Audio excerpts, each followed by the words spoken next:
ओम नमः शिवाय।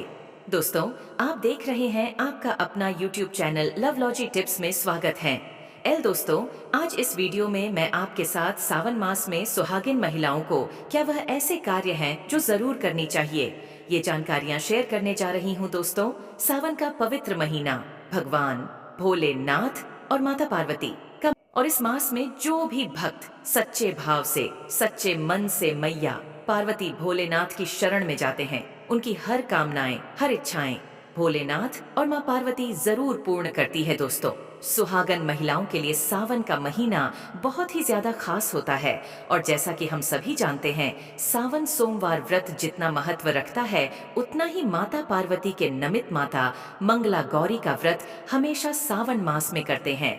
उन्हें प्रसन्न करने के लिए अपने जीवन में हमेशा सौभाग्य बना रहे, ऐसी कामना से सुहागिन महिलाएं मंगला गौरी का व्रत श्रावण मास में जरूर करती हैं।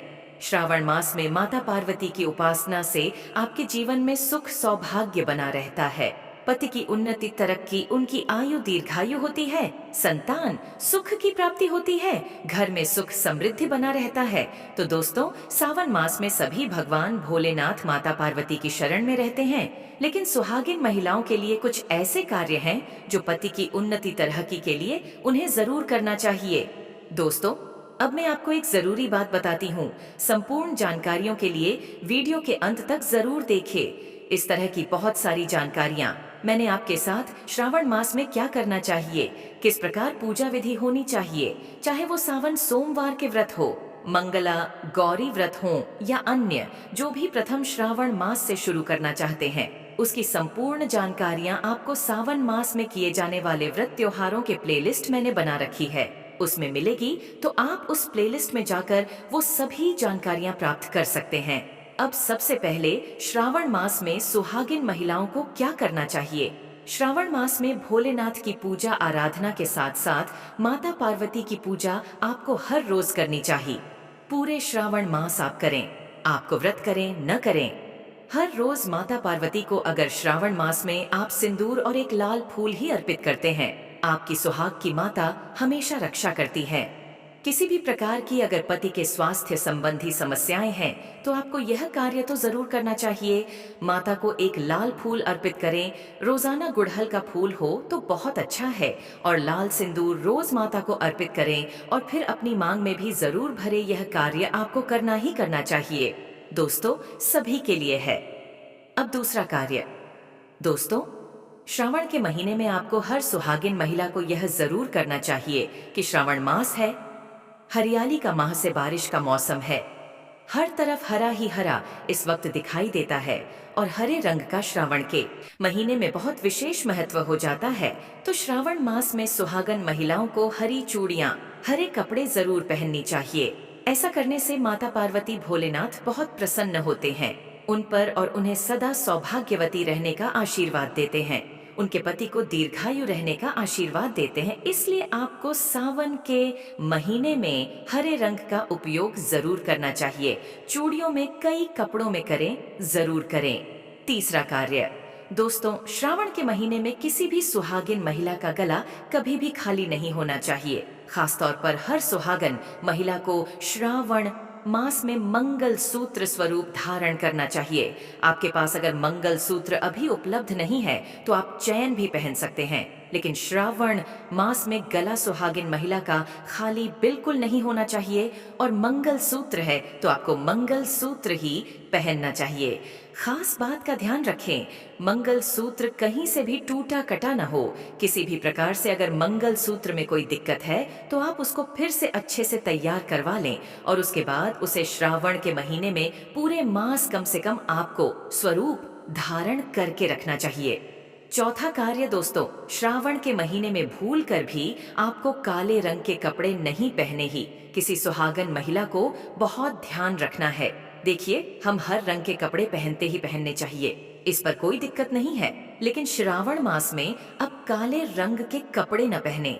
आप अन्य किसी भी रंग के पहने, हरे रंग की, मैंने बताए लाल पीले नीले किसी भी रंग क्या पहन सकते, लेकिन काले रंग के कपड़े नहीं। पांचवा कार्य, दोस्तों, श्रावण के महीने में सभी विवाहित महिलाओं को, सभी सुहागन महिलाओं को इस बात का ध्यान रखना चाहिए कि उनकी मांग हमेशा आभारी रहे। दोस्तों, सावन के महीने में सुहागिन महिलाओं को अपनी मांग खाली नहीं रखनी चाहिए।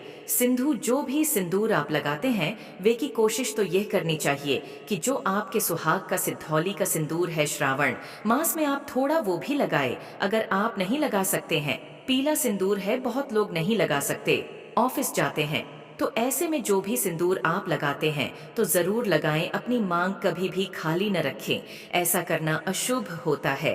तो आप इस बात का भी ध्यान रखें। श्रावण मास में सिंदूर खरीदना, सिंदूर बांटना भी बहुत शुभकारी होता है, तो आप ऐसा भी कर सकते हैं। सिंदूर से जुड़ा हुआ यह कार्य था, इसलिए मैंने यहीं पर बता दिया, तो इस बात का भी आप ध्यान रख सकते हैं। अब दोस्तों, छठी, श्रावण के महीने में सुहागिन महिलाओं की वैसे तो देही 16 श्रृंगार बहुत ज्यादा शुभकारी होता है, क्योंकि करना चाहिए हर सुहागिन महिला को खास मौकों पर। लेकिन अगर पूरे मास में नहीं कर सकते, तो ऐसे में श्रावण के महीने में जैसे मैंने बताती हूँ, मंगल सूत्र सिंदूर, इनका ध्यान रखें। वस्त्र के रंग का ध्यान रखें, जो भी कपड़े पहनते हैं तो काले रंग के ना पहने। उसी प्रकार से अपनी पैरों में बिछिया और पायल आपको श्रावण मास में जरूर पहनना चाहिए।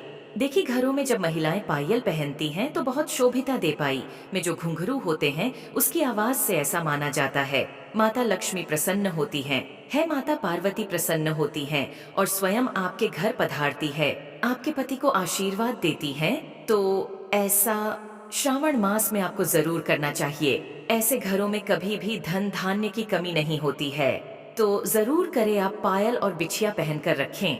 सातवीं चीज दो, तो सावन के महीने में सुहाग, जैसा मैंने बताया कि सुहाग की सामग्री को खरीदना बहुत शुभकारी होता है।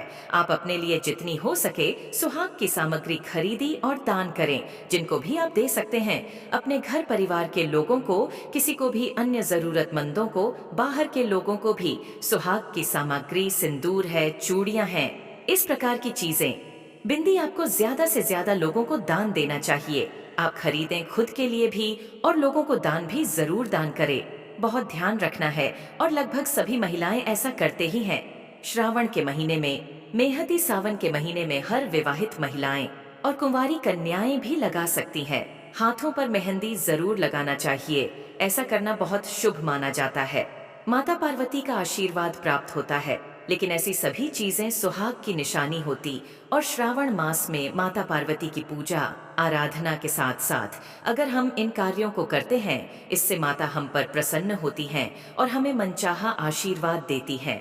तो आपको ये सभी 8 कार्य में हैं, जो कि बहुत छोटे छोटे हैं, बहुत सरल है, आसानी से आप कर सकते हैं, करते भी हैं। लेकिन ध्यान करके, सावन के महीने में सभी सुहागन महिलाएं इन कार्यों को जरूर, लेकिन उम्मीद करती हूँ जो जानकारियां मैंने आपके साथ शेयर की है आपके लिए उपयोगी साबित होगी। वीडियो अगर पसंद आए तो लाइक कीजिएगा, आगे भी परिवार में तो जनों तक जरूर शेयर कीजिए। चैनल अगर नए हो तो चैनल को सब्सक्राइब भी जरूर कर लें। धन्यवाद।